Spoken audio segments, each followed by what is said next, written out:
Welcome to the Mobile Home Friend YouTube channel. I am Charles Odell, and this is your primary resource for everything manufactured housing. Whether you are tackling a full remodel like the one you see here, or just looking for honest advice on repairs and financing, we provide the data and technical deep dives you need to succeed. Our mission is simple: to help you save money and improve your home through first principles logic and transparent cost breakdowns. For the full technical guides and even more resources, visit us at mobilehomefriend.com.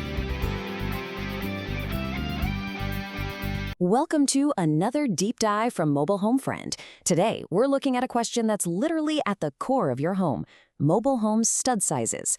And we're basing this on all our latest research over at mobilehomefriend.com. You know, it's a question every single homeowner asks themselves right before a project, isn't it? Maybe you're hanging a brand new TV, thinking about putting in a window, or you're just curious. Knowing what's actually holding your home together is absolutely crucial.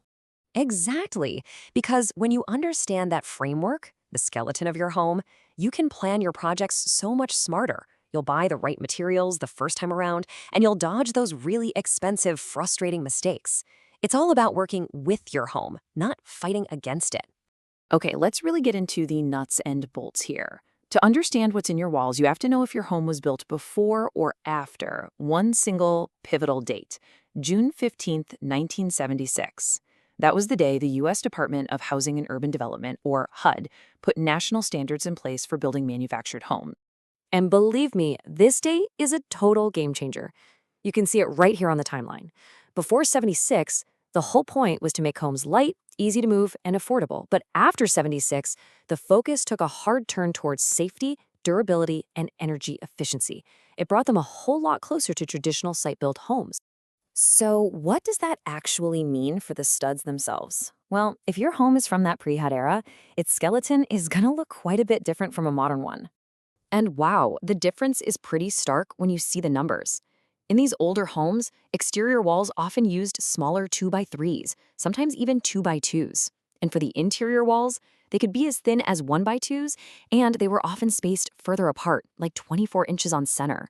This all came down to one thing: keeping the home as light as possible for transport. All right, now let's jump ahead in time past that 1976 dividing line into the modern era. The HUD code brought some major upgrades, making these homes a whole lot stronger and more robust. And this table really tells the story, doesn't it?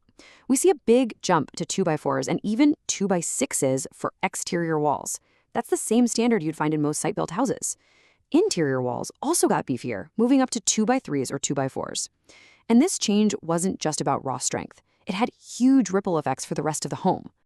Which brings us to the big question. Why should you even care if you have 2x3s or 2x6s in your walls? Well, the first major reason is insulation, and that connects directly to your home's energy efficiency and your power bill. To get insulation, you have to talk about R value. So what is it? Put simply, it's just a rating for how well insulation can stop heat from moving through it.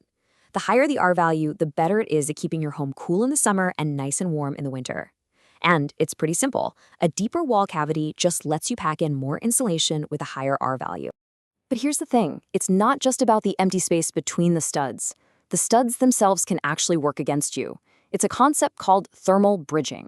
See, wood conducts heat a lot better than insulation does. So every single stud can act like a little mini highway for heat to escape your home.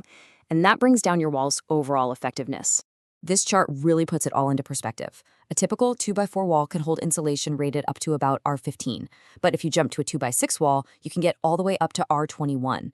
That is a huge boost in energy efficiency and comfort. If you want the full technical breakdown, you should definitely check out the post on the Mobile Home Friend website.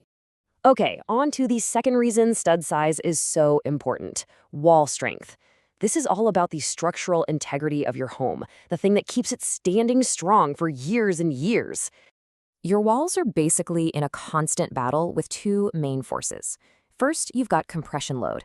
That's all the downward pressure from the weight of the roof, and if you live in a cold climate, a heavy load of snow.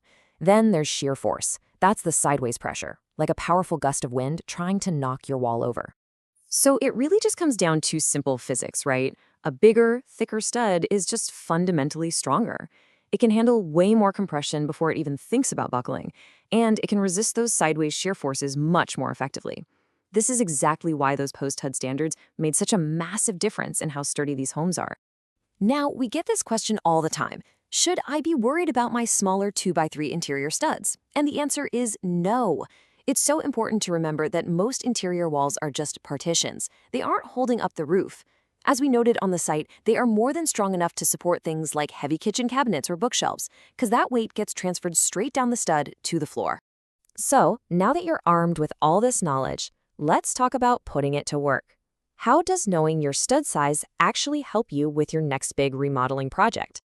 Oh, this is a classic problem, especially in older homes. You go to the hardware store, you find the perfect new pre-hung door, you get it home, only to realize your wall, framed with those 2x3s, is too thin for a standard door jamb. It's such a frustrating moment, and I think we've all been there. But don't worry, there's a fantastic pro workaround we've used tons of times.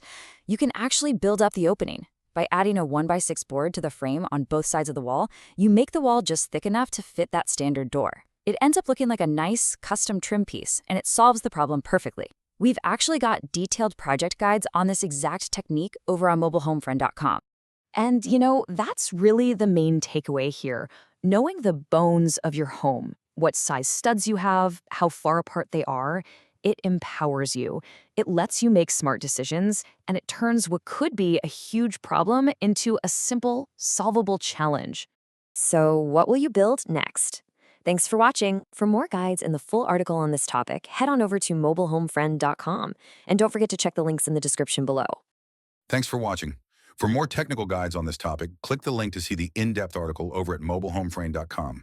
There are many more informational dives into manufactured home topics to investigate and keep your project moving forward.